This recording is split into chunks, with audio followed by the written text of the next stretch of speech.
இயேசு கிறிஸ்துவில் பிரியமானவர்களே, திருவருகை காலத்தினுடைய முதல் ஞாயிறை இன்று நாம் கொண்டாடுகின்றோம். நவம்பர் மாதத்தினுடைய இறுதி நாளில் இறைவன் நமக்கு செய்த எல்லா நன்மைகளையும் நினைத்து நன்றி கூறிக்கொண்டிருக்கிறோம். நவ நாட்களில் முதல் நாளை இன்று நாம் கொண்டாடுகின்றோம். இப்படி இத்துணை விழாக்களின் மத்தியில் இறைவன் இன்றைய இறைவார்த்தை வழியாக நமக்கு கொடுக்கின்ற அழைப்பு என்ன, அல்லது நம்முடைய பாதுகாவலினுடைய இந்த நவநாள் நமக்கு கொடுக்கக்கூடிய அழைப்பு என்ன?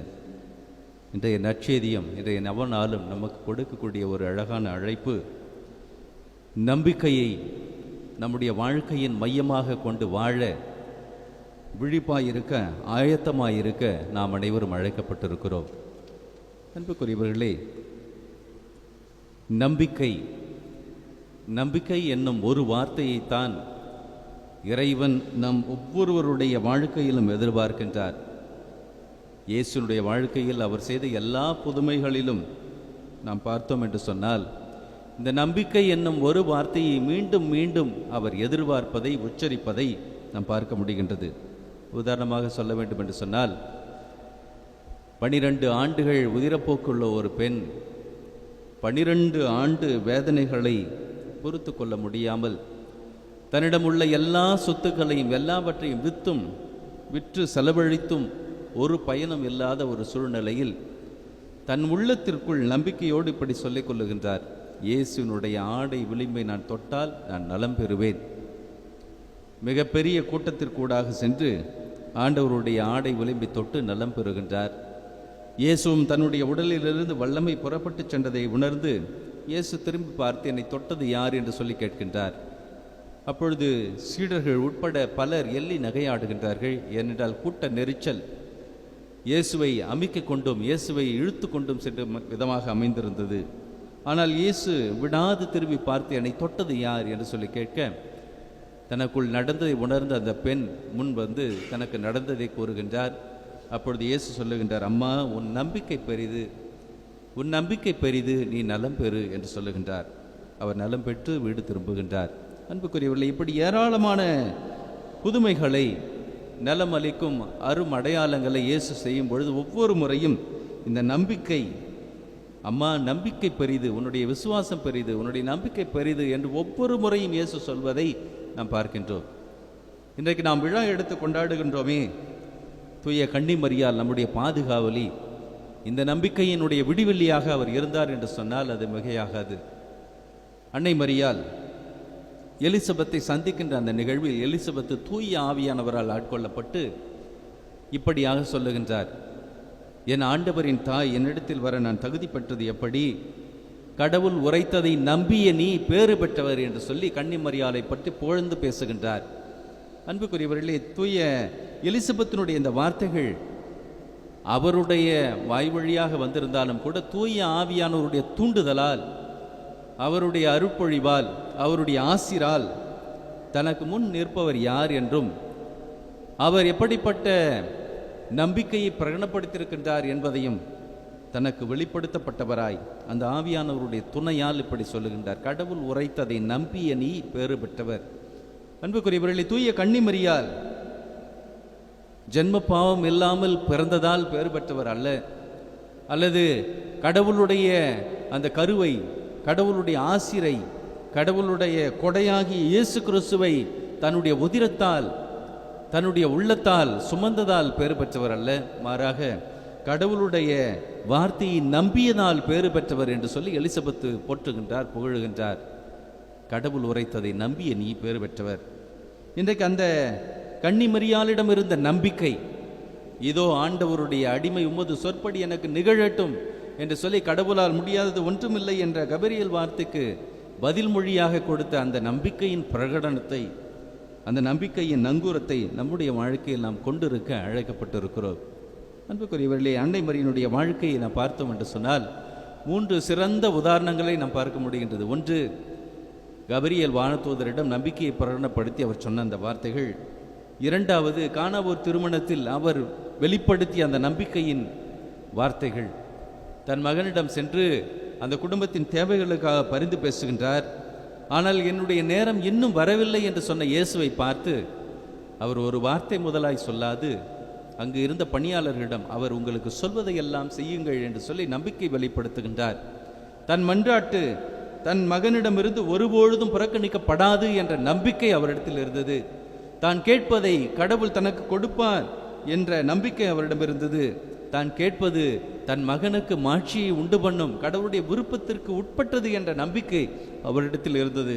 எனவேதான் அவர் உங்களுக்கு சொல்வதை நீங்கள் செய்யுங்கள் என்று சொல்லி கட்டளையிட்ட மறுகணம் இயேசு கீழ்ப்படிந்து அந்த முதல் புதுமையை தன் தாயின் பரிந்துரைக்காக வெளிப்படுத்துவதை நாம் பார்க்கின்றோம். மூன்றாவது அன்னை மரியாளுடைய நம்பிக்கை வெளிப்படுத்தப்பட்ட இடம் இயேசுவினுடைய அந்த கல்வாரி பலியிலும், இறந்த இயேசு உயிர்த்தெழுந்த பிறகு சீடர்களை மேல்மாடி அறையில் கூட்டிச் சேர்த்து ஜெபித்த அந்த நேரத்திலும் அன்னை மரியாள் தன்னுடைய விசுவாசத்தை, தன்னுடைய நம்பிக்கையை பிரகடனப்படுத்துகின்றார். எல்லோரும் இயேசுனுடைய மரணத்தை கண்டு அவலமுற்று ஓடி போய் கலங்கி போயிருந்த நேரத்தில் என் மகன் மீண்டும் உயிர்த்தெழுவான், என் மகனுடைய இந்த மரணம் நாம் எல்லோரும் உயிர் பெற, நாம் எல்லோரும் வாழ்வு பெற, நம்முள் இருக்கக்கூடிய நம்பிக்கையின்மை போக ஒரு வழியாக அமையும் என்ற அந்த விசுவாசத்தை பிரகடனப்படுத்தியதால், அந்த நம்பிக்கையை வெளிப்படுத்தியதனால்தான் கன்னி மரியாள் மௌனமாய் அமைதியாய் இயேசுவோடு தன்னுடைய ஆன்மாவை, இயேசுவோடு தன்னுடைய உடலை அங்கே பலியாக்கி தன்னுடைய நம்பிக்கை வெளிப்படுத்துகின்றார், தன்னுடைய விசுவாசத்தை வெளிப்படுத்துகின்றார். நம்பிக்கையற்று அச்சத்தால் உழன்று கொண்டிருந்த சீடர்களை மேல்மாடி அறையிலே கூட்டிச் சேர்த்து அவர்களோடு இறைவனிடம் ஜெபித்து தூய ஆவியானவர் துணையாளரை அவர்களுக்கு பெற்றுக் கொடுத்து இருளில் ஒளியாக, அச்சத்தில் நம்பிக்கையாக தூய கன்னி மரியாள் விளங்கினார். அன்புக்குரியவர்கள், இன்றைக்கு அந்த அன்னையினுடைய நவநாளை கொண்டாடுகின்றோம். இன்றைக்கு அந்த அன்னை நமக்கு கொடுத்த பரிசாகிய இயேசுவின் பிறப்பை கொண்டாட தயாரிக்கின்றோம். இந்த நேரத்தில் நாம் என்ன செய்ய வேண்டும்? இந்த நவநாட்களில் நாம் என்ன செய்ய வேண்டும்? இந்த திருவருகை காலத்தில் நாம் எப்படிப்பட்ட தயாரிப்பை நாம் மேற்கொள்ள வேண்டும்? இன்றைக்கு நாம் எல்லோரும் நம்முடைய உள்ளத்தில் இருக்கக்கூடிய அச்சத்தை விலக்கி, நம்முடைய உள்ளத்தில் இருக்கக்கூடிய கலக்கத்தை விலக்கி, கடவுளின் மீது, அவரது வார்த்தையின் மீது நாம் நம்பிக்கையோடு விழிப்பாய் இருக்க அழைக்கப்பட்டிருக்கிறோம். அன்புக்குரியவர்களே, ஆண்டவர் இயேசு கிறிஸ்து இப்படி சொல்லுகின்றார், வானத்து பறவைகளை பாருங்கள், அவை விதைப்பதும் இல்லை, நூற்பதும் இல்லை, ஆனால் இறைவன் அவற்றிற்கும் உணவு அளிக்கின்றார். காசுக்கு 2 சிட்டுக்குருவிகள் விற்கப்படுவது உங்களுக்கு தெரியாதா? ஆனால் அவை ஒன்று கூட கடவுளுடைய அனுமதி இல்லாமல் கீழே விழாது. உங்கள் தலையில் உள்ள முடிகள் எல்லாம் எண்ணப்பட்டு இருக்கின்றது, உங்கள் பெயர்கள் அவருடைய கரங்களில் அச்சரிக்கப்பட்டிருக்கிறது என்று சொல்லி நம்பிக்கையை நம்முடைய உள்ளத்தில், நம்பிக்கையை நம்முடைய வாழ்க்கையில் இறைவன் விதைத்து சென்றிருக்கிறார். உங்களுக்கு கடுகளவு விசுவாசம், கடுகளவு நம்பிக்கை இருந்தால் கூட இந்த காட்டு அத்திமரத்தை பார்த்து நீ வேரோடு பியன்று போய் நடுகடலில் ஊன்றி நில் என்று சொன்னால் அது நடக்கும் என்று சொல்லி ஆண்டவர் இயேசு கிறிஸ்து நம்பிக்கையின் ஆழத்தை நமக்கு கற்றுக் கொடுத்திருக்கின்றார். இன்றைக்கு நம்முடைய வாழ்க்கையை நாம் சற்று சிந்தித்து பார்ப்போம். நம்முடைய வாழ்க்கையில் எப்படிப்பட்ட நம்பிக்கை நம்மிடத்தில் இருக்கின்றது? நம்முடைய சொல் ஒரு புறம், செயல் ஒரு புறம் இருந்தால் நம்முடைய நம்பிக்கை நங்கூரமற்ற நம்பிக்கையாக இருக்கும். நம்முடைய நம்பிக்கை செயல்களில் வெளிப்படவில்லை என்று சொன்னால் நம் விசுவாசம் செத்த விசுவாசமாக இருக்கும் என்று சொல்லி பவுலடியார் சொல்லுகின்றார். நம்முடைய நம்பிக்கை எப்படி இருக்கின்றது? நாம் யாரை நம்புகின்றோம்? இயேசு ஆண்டவரிடம் ஒரு தந்தை இப்படியாக வந்து சொல்லுகின்றார், ஆண்டவரே, உம்முடைய சீடர்களால் என்னுடைய மகனின் இந்த பிணியை, இந்த நோயை, இந்த பேய் பிடித்த நிலையை ஓட்ட முடியவில்லை, உம்மால் ஏதாவது கூடுமானால் செய்யும் என்று சொல்லி கேட்கின்றார். அப்பொழுது இயேசு சொல்லுகின்றார், ஏதாவது கூடுமானாலா? நம்புகிறவருக்கு எல்லாம் நடக்கும் என்று சொல்லி அந்த பேயை பார்த்து, பேய் பிடித்த சிறுவனை பார்த்து, செவிட்டு ஊமை பேயை இவனை விட்டு விலகி செல் என்று சொல்லுகின்றார். அப்பொழுது அந்த சிறுவனுக்கு வெளிப்பு உண்டாக செய்து அந்த பேய் அவனை விட்டு ஓடிவிடுகின்றது. சீடர்கள் இயேசுவிடம் வந்து, ஆண்டவரே, ஏன் எங்களால் இந்த பேயை ஓட்ட முடியவில்லை என்று சொல்லி கேட்க இயேசு சொல்லுகின்றார், இவ்வகை பேய்களை நோன்பினாலும் ஜபத்தினாலும் அன்றி வேறு ஒன்றாலும் ஓட்ட முடியாது.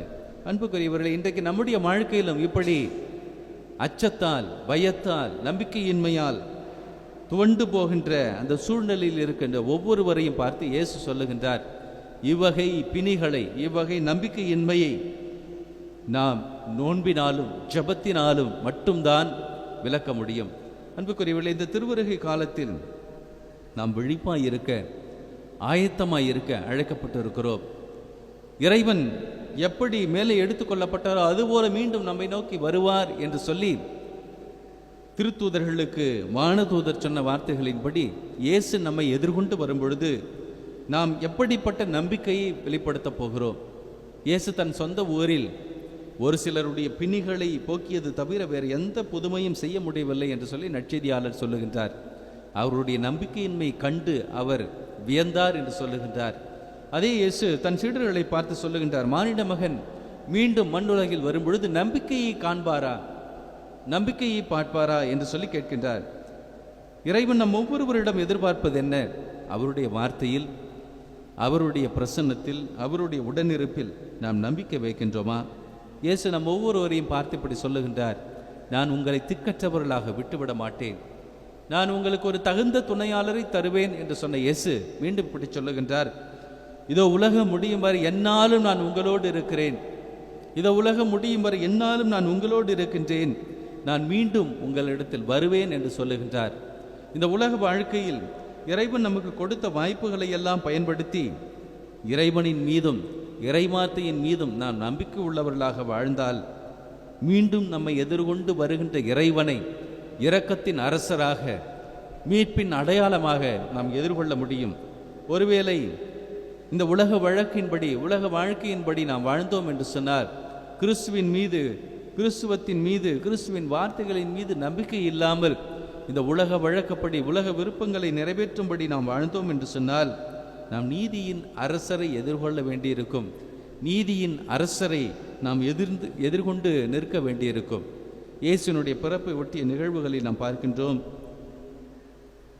இந்த இஸ்ரேலின் அரசர் பெத்லகேம் என்னும் ஊரில் பிறக்கப் போகிறார் என்ற செய்தியை ஏரோதை சார்ந்தவர்களும் கேட்டபொழுது அவர்கள் உள்ளம் கலங்குகின்றார்கள், உள்ளம் மருளுகின்றார்கள். கிறிஸ்துவனுடைய பிறப்பு அவர்களுக்கு அச்சத்தை, கிறிஸ்துவனுடைய பிறப்பு அவர்களுக்கு பயத்தை, கிறிஸ்துவனுடைய பிறப்பு அவர்களுக்கு எதிர்காலமற்ற ஒரு சூழ்நிலையை உருவாக்குவதாக அவர்கள் உணர்ந்தார்கள். ஆனால் இடையர்களுக்கு இயேசுனுடைய பிறப்பின் செய்தியானது கொடுக்கப்பட்ட பொழுது அவர்கள் உள்ளம் மகிழ்ந்து, உள்ளம் களி கூர்ந்து, தாவீதின் ஊரில் பிறந்திருந்த குழந்தை இயேசுவை கண்ட பொழுது அவர்கள் தங்களுக்கு சொன்னவை போல நடந்திருப்பதை கண்டு மகிழ்ந்து குழந்தையினுடைய தாயிடம் தங்களுக்கு நடந்தவையெல்லாம் சொல்லி அவர்கள் மகிழ்கின்றார்கள், கடவுளை போற்றி புகழுகின்றார்கள். நீதிமான்களுக்கு கடவுளுடைய வருகை அமைதியின் வருகையாக, சமாதானத்தின் வருகையாக, மீட்பின் வருகையாக இருக்கும். ஆனால் பாவிகளுக்கு, கிறிஸ்துவத்துக்கு எதிராக வாழ்ந்தவர்களுக்கு இயேசுவினுடைய வருகை அச்சத்தின் வருகையாக இருக்கும். கிறிஸ்துவர்களாகிய நம் ஒவ்வொருவருக்கும் அவருடைய வருகை நம்பிக்கை தரக்கூடிய வருகையாக, விடுதலை தரக்கூடிய வருகையாக, இரக்கத்தின் மன்னருடைய வருகையாக இருக்க வேண்டும் என்று சொன்னால் அவருடைய வார்த்தையின்படி, அவருடைய சொல்களின்படி நாம் நடக்க வேண்டும். ஏனென்றால் இயேசு சொல்லுகின்றார், ஆண்டவரே ஆண்டவரே என்று என்னை நோக்கி கத்துகின்றவர்கள் எனக்குரியவர்கள் அல்ல, என் தந்தையின் திருவுளத்தின்படி, என் தந்தையின் விருப்பத்தின்படி இந்த உலகில் வாழுகின்றவர்கள் எனக்குரியவர்கள். தூய கன்னிமரியால் இறை விருப்பத்தை இறுதி வரை வாழ்ந்து காட்டினார். அந்த கன்னிமரியாலை அன்னையாக, அடைக்கலமாக, பாதுகாவலாக கொண்டிருக்கிற நாம் அவருடைய உள்ளத்தில் இருந்த, அவருடைய வாழ்க்கையில் இருந்த அந்த நம்பிக்கையை நம்முடைய வாழ்க்கையில் கொண்டிருப்போம். உலகம் நமக்கு அச்சம் தரும் பொழுது, உலகம் நமக்கு தோல்விகளை காட்டும் பொழுது, உலகம் நமக்கு வலிகளை கொடுக்கும் பொழுது, உலகில் உள்ள வாழ்க்கை நமக்கு ஒரு விடுதலையற்ற சூழ்நிலையை கொடுக்கும் பொழுதெல்லாம் இறைவன் நமக்கு தரும் நம்பிக்கையை, இறைவன் நமக்கு தரும் விடுதலையை நாம் நம்புவோம். ஏனென்றால் நற்கருணையில் நம் ஆண்டவர் நம்மை எதிர்கொண்டு வருகின்றார். நம் வாழ்வின் இறுதியில் அந்த இறைவன் இரக்கத்தின் அரசராக, இரக்கத்தின் மன்னராக, நம்முடைய சகோதரராக, நமக்கு விடுதலை தரும் விடிவெள்ளியாக நம்மை எதிர்கொண்டு வர இப்பலியிலே வரம் கேட்டு ஜெபிப்போம்.